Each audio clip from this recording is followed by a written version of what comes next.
Good morning, class. We're in my studio today, and I was trying to get my GoPro to work.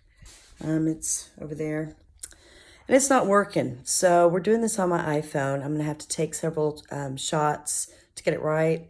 And anyway, hang on.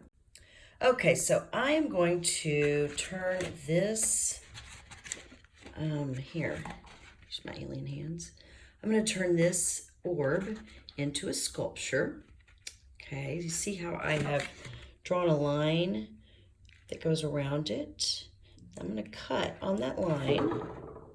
And then I have here this tube that I got out of the inside of a roll of foil.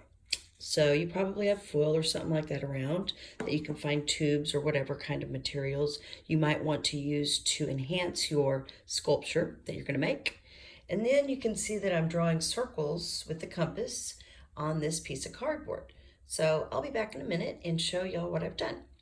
So I cut out circles and I cut the top off the balloon, and I'm going to invert it to make this little sort of dart thing.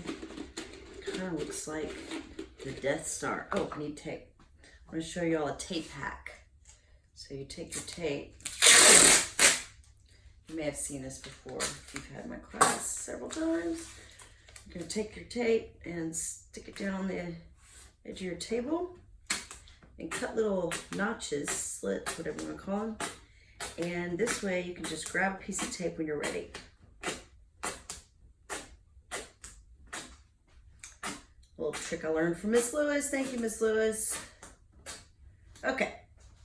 So I'm going to tape this guy like this.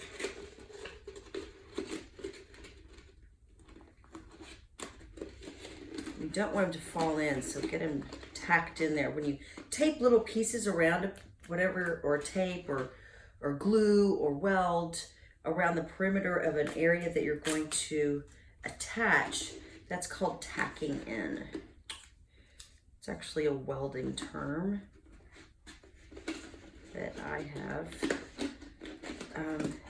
sort of applied to a lot of fabrication methods. And fabrication means that you're building something out of something else. Typically, it's creating a three-dimensional form or object out of a two-dimensional material.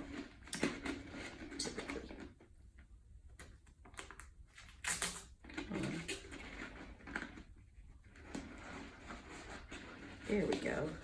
I'm using a little pinky in here to support this as I go.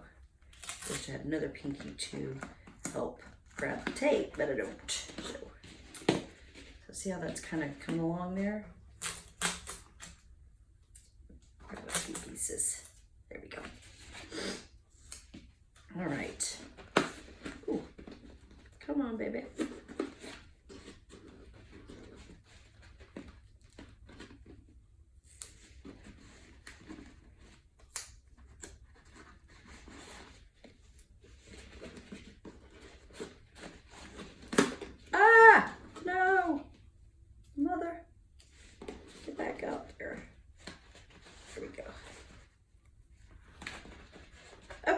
So that's tacked into place. I'll go back around this and tape it up later. I want to get this video edited for you guys before class. Then I'm going to take these guys. Oh, and I'm going to show y'all a trick, a taping trick. Okay, and this can also apply when you're using your paper mache strips. When you're going around a curved area. See this? See how that tape's not wanting to flesh out right there?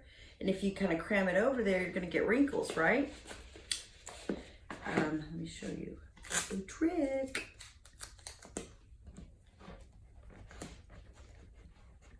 So I've got two places attached, okay? I'm going to take my knife, and I'm going to cut, I'm going to hold it, and cut a couple slits. And then you tape down this side and that side. Do that over here. Then we can do that over here. Do a slit there and a slit right there. It goes there and there And you have a nice taped area. Do one more.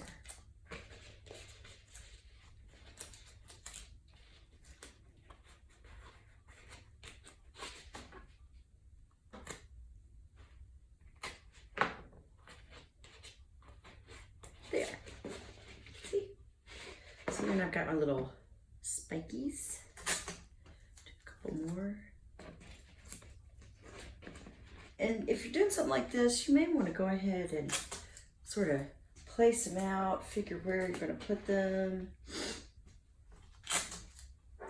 before you get them all taped down. It's sort of like when you plan out your colored paper on a design project, and you've got everything all laid out before you start gluing, because you may want to change something at one point. You may look at it and go, wait a minute, that just doesn't look right. And that's when you would move things around. One of my colleagues, Miss Miller, used to always be fanatical about placing everything before you glue. Because if you start at one edge and you start gluing and you're going to town, you're not really standing back and looking at the whole project. You don't see it from a larger perspective. And sometimes when you step back from your work and you go, oh, wait a minute, that's crooked, or something like that. Or when you're working on a ceramic bowl and somebody comes in your studio and immediately goes, you know that's crooked. It's like, oh man, no, I didn't know that. I wasn't looking at it from afar. I was looking at it up too close. And sometimes when people look at things too closely, they don't see the big picture. So where do I want to put this one last? Oh, I had two more. Goody.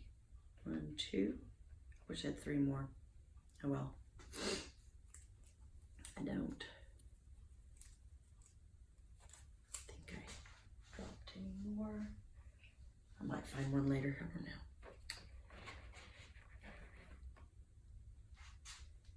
And the last one.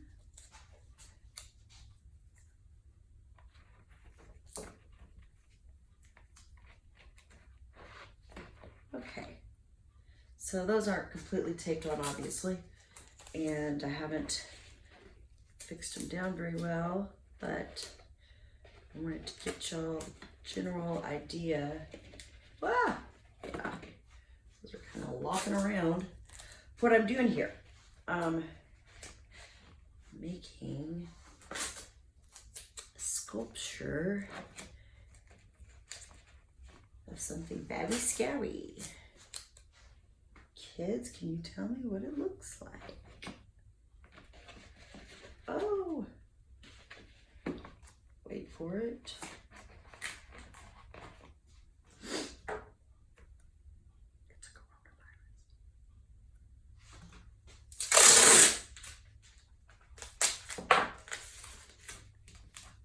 Or maybe not.